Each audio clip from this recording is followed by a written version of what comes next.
para pemirsa Al-Fatih TV, Hafidzakumullah. Kita di zaman ini setelah kurang lebih, kalau kita ukur dari sejak Islam mulai turun, sudah lebih dari 200 tahun bahkan. Seiring dengan itu, maka kemudian muslimin mulai jauh dari literaturnya. Perlu kita ketahui bahwa itulah literatur-literatur yang dibuat oleh para ilmuwan, oleh para ulama, yang ilmu itu bukan hanya hidup zaman itu. Hari ini pun bahkan mencoba untuk dihidupkan lagi dan masih layak untuk hidup hari ini. Maka itu artinya bahwa umat ini akan bangkit ketika kembali kepada literatur-literatur itu. Tentu literatur itu ujungnya dua hal, yaitu kalimat Rasulullah SAW, taraktu fikum amroini ma in tamassaktum bihi ma lan tadillu ba'di kitabullahi was sunnati. Ya, ada kitabullah yaitu Al-Qur'anul Karim dan sunnah Rasulullah SAW. Dari situlah kemudian para ulama melakukan analisa, meneliti dan seterusnya dari ilmu yang telah mereka hafal itu, kemudian melahirkan banyak sekali tulisan-tulisan dan karya-karya mereka yang luar biasa. Untuk itulah kita harus mencoba untuk kembali membuka sesuatu yang sudah dikubur atau sengaja dikubur itu. Kita harus membukanya kembali agar kita bisa belajar, kita bisa mendapatkan panduan, kita bisa membuat kurikulum, kita bisa melakukan kerja-kerja peradaban ini berdasarkan literatur yang pernah membuat peradaban besar itu.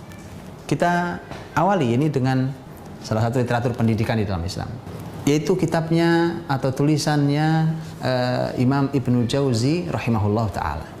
Kitab itu berjudul Al-Hath ala Hifdzil Ilm, perintah atau anjuran untuk menghafal ilmu. Tentu sebelumnya kita perlu melihat atau setidaknya mendengar sekilas siapa Ibnu Jauzi rahimahullah, sehingga kita tahu bahwa penulis ini adalah orang yang layak bicara tentang hal ini, yaitu bicara tentang Al-Hath ala Hifdzil Ilm, yaitu anjuran untuk menghafal ilmu. Judulnya sangat spesifik, bukan belajar ilmu tapi menghafal ilmu. Imam Ibnu Jauzi rahimahullah, nama aslinya adalah Abdurrahman. Ibnu Jauzi rahimahullah itu gemar sekali dengan ilmu, menuntut ilmu begitu bersemangat sejak kecil sekali. Ibnu Jauzi rahimahullah itu dikenal juga sebagai Al-Wa'al. Al-Wa'al itu artinya adalah ahli nasihat. Majelisnya dihadiri oleh belasan ribu orang. Bahkan bukan hanya muslim yang hadir, non muslim pun hadir, Yahudi, Nasrani hadir saat itu di majelis beliau. Itulah mengapa beliau mengatakan bahwa masuk Islam di tangan beliau ribuan Yahudi dan Nasrani. Ini Abdul Latif Al-Baghdadi, ini seseorang yang hidup di zamannya. Dia mengatakan bahwa lahu fi kulli ilm musyarakah. Ibnu Jauzi itu selalu dia memberikan kontribusi di setiap ilmu. Di setiap ilmu dia selalu ada kontribusinya. Lakinnahu kana fit tafsir minal a'yan. Tetapi dia bukan sekedar berkontribusi, tetapi dia di ilmu tafsir adalah salah satu tokohnya. Wa fil hadithi minal huffaz.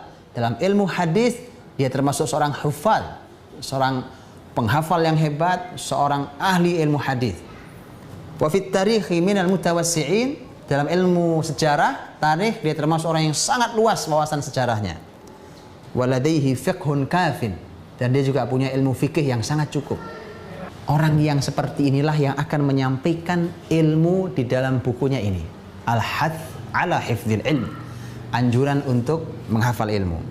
Imam Ibnu Jauzi rahimahullah mengatakan dalam muqaddimahnya, alhamdulillah alladzi ja'alana bi in'amihi 'alaina khaira ummah. Segala puji bagi Allah yang telah menjadikan kita dengan kenikmatan yang diberikan kepada kita sebagai umat terbaik. Wa manahanal anfah minal jahl wa 'uluwal himmah. Dan dialah Allah yang telah memberikan kepada kita sebuah sikap yang tinggi agar kita terjauh dari kebodohan, juga sebuah tekad yang tinggi. Wa razaqana hifdzal Qur'ani wal 'ulumil muhimmah. Dari awal beliau sudah mengatakan ini. Dan dialah Allah yang harus kita syukuri nikmat ini, yang telah menganugerahkan kepada kita hafalan Al-Quran dan ilmu-ilmu penting. Masya Allah. Jadi dari awal beliau sudah ingin katakan bahwa ini adalah sebuah nikmat. Wa syarrafana bi nabiyyina Muhammad nabi rahmah. Dan dialah Allah yang telah muliakan kita dengan nabi kita Muhammad sallallahu alaihi wasallam, nabi rahmah, nabi penuh kasih sayang. sallallahu alaihi wasallam wa ala man tabi'a tariqah wa ummahu wa sallam taslima makhtalafa dawa wa dhalama. Mudah-mudahan selawat untuk Rasulullah sallallahu alaihi wasallam juga kepada siapapun yang mengikutinya. Semoga keselamatan selalu untuk beliau sepanjang bergantinya cahaya dan kegelapan. Amma ba'du. Fa inna Allah azza wa jalla khassa ummatana bihifdzil Qur'ani wal ilm. Sesungguhnya Allah Subhanahu wa taala azza wa jalla mengkhususkan umat ini dengan menghafal Quran dan ilmu. Wa qad kana min qablina yaqra'una kutubahu minas suhuf wa la yaqdiruna 'alal hifdz. Orang-orang sebelum umat ini, sebelum kita ini, mereka dulu membaca buku-buku mereka dari tulisan dan mereka tidak sanggup untuk menghafal. Jadi beliau ingin sampaikan di awal bahwa ternyata keistimewaan umat Muhammad sallallahu alaihi wasallam dalam belajar ilmu adalah menghafal. Itu khusus untuk umat ini. Saking langkanya orang menghafal, falamma jaa Uzair faqara at-Taurah min hifdzih. Ketika datang Uzair, zaman Uzair, sebagaimana dalam Al-Qur'an bahwa Yahudi berkata Uzair adalah anak Tuhan. Uzair mampu membaca Taurat dari hafalannya. Artinya dia membaca kayak seperti kita menghafal Al-Qur'an, dia mampu membaca tanpa harus membuka tulisan Taurat. Faqalu hadza ibnullah. Sampai mereka mengatakan ini pasti anak Allah, ini pasti anak Tuhan. Fa kaifa naqumu bi syukrin man khawwalana anna ibna 7 sinina minna yaqra'ul Qur'an an dhahril qalb. Kemudian beliau ingin mengatakan bahwa sekarang coba bisa bayangkan bagaimana kita harus bersyukur bahwa kita ini generasi umat Muhammad, Masya Allah, ada yang hafal Quran di usia 7 tahun. Jadi beliau mengatakan nampaknya usia 7 tahun memang usia yang pertama adalah usia yang memang terjadi zaman dahulu menghafal Al-Quran bahkan hari ini, dan juga sesuatu yang sangat istimewa. Bayangkan Al-Quran 30 juz sebanyak itu dihafal anak usia 7 tahun. Thumma laisa fil umami mimman yanqulu an nabihi aqwalahu wa fa'alahu ala wajhin yahsulu bihi thiqah illa nahnu.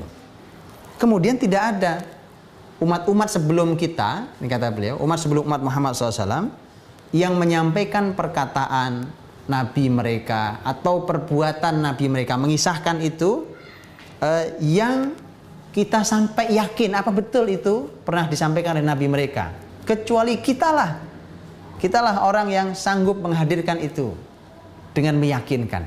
Fa innahu yurwal hadits minna khalif an salif.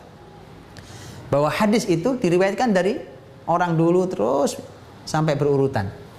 Wa yanzuruna fi thiqatir rawi ila an yasil amr ila Rasulillah. Mereka akan terus memperhatikan apakah perawi ini bisa diterima atau tidak bisa diterima, thiqah atau tidak thiqah, sampai kemudian betul-betul hal ini sampai benar bahwa ini Rasul yang menyampaikan, benar bahwa ini Rasul yang mengerjakan. Wasail umam yarwun ma yadhkurunahu an sahifa wa la yadri man katabaha wa la ya'rif man naqalaha. Umat-umat sebelum kita gitu, mereka ketika menyampaikan sebuah ilmu dari tulisan atau dari buku, mereka tidak tahu ini buku siapa yang menulis sebenarnya. Mereka tidak tahu buku ini sebenarnya didapat dari mana. Beliau katakan wa hadhil minhatil azimah naftaqiru ila hifdhiha. Ini adalah kenikmatan sangat besar dari Allah yang harus kita jaga. Harus kita jaga wa hifdhiha bidawamid dirasah liyabqal mahfuz, dan kita harus menjaganya dengan terus mempelajarinya agar dia terus terjaga. Waqad kana khalqun katsir min salafina yahfazuna al-katsir min al-amr. Orang-orang terdahulu yang sebelum kita, mereka menghafal sangat banyak ilmu. Fa'al amr ila aqwam yafirruna min al-i'adah mailan ila al-kasal. Kemudian semakin ke sini, kemudian banyak yang lari dari menghafal ilmu itu karena mereka malas. Fa idza ihtaja ahaduhum ila mahfuz lam yaqdir alaihi. Jadi ketika mereka memerlukan hal ilmu apa atau mereka ingin menghafal, mereka sudah tidak sanggup lagi karena mereka malas menghafal. Wa laqad ta'ammalt 'ala al-mutafaqih annahum yu'iduna ad-dars marrataini aw thalathan. Dan saya memperhatikan bahwa mereka-mereka yang sedang belajar, mereka mengulangi pelajaran mereka 2 kali, 3 kali. Fa idza marra 'ala ahadihim yauman nasiya dzalik. Kalau kemudian 2 hari saja berlalu, dia sudah lupa ilmu yang kemarin dipelajari. Wa idza iftaqara ila syai' min tilkal mas'alah fil munadhara lam yaqdir 'ala dzalik. Kemudian saat dia memerlukan hal itu untuk munadhara, untuk berdebat atau untuk menyampaikan kepada orang lain, dia tidak sanggup untuk menghadirkan ilmu itu. Karena ilmu itu sudah dia lupakan. Fa dhahaba zamanul awwal nayi'a wa yahtaj an yabtadi al-hifdh lima taiba fihi awalan wasabab annahu lam yuhkimhu. Jadi ini artinya bahwa beliau ingin menyampaikan bahwa harus dimulai dari menghafal, ya, dan menghafal ini harus betul-betul baik. Walamma ra'aitul kasal mustawliyan 'ala al-mutasyaghilin bil 'ilm wada'tu hadzal kitab muharridan lahum 'ala al-ijtihad. Ketika saya melihat bahwa para mereka-mereka yang belajar ilmu sudah mulai malas untuk menuntut ilmu, untuk menghafal, maka saya tulislah tulisan ini. Nah, dari sini kita tahu bahwa Imam Ibnu Jauzi rahimahullah menyampaikan banyak hal dalam muqaddimahnya. Bahwa pertama beliau ingin menyampaikan bahwa umat Muhammad Allah berikan berbagai macam keistimewaan yang tidak ada pada umat sebelumnya. Dalam masalah ilmu contohnya, para ulama hadis mengatakan bahwa keistimewaan umat ini adalah sanad atau nasab. Nah, sanad itulah yang ternyata kelebihan umat Muhammad SAW. Termasuk dalam hal ini, ternyata menghafal menurut Ibnu Jauzi adalah merupakan keistimewaan umat ini.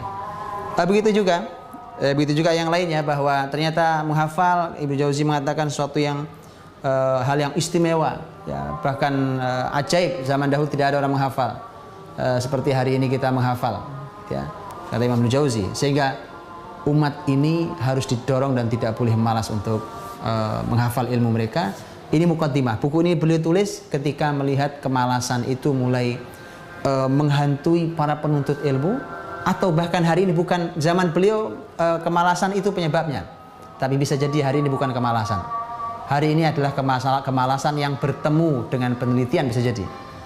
Ketika ada umpamanya sebuah konsep di mana menghafal ternyata tidak baik, ketika menghafal ternyata tidak ramah otak dan seterusnya, maka kemudian nanti kita akan terus membaca dalam buku Ibnu Jauzi ini apa yang ingin beliau sampaikan tentang menghafal ini, kapan memulainya, seperti apa dan seterusnya, beliau akan menyampaikan.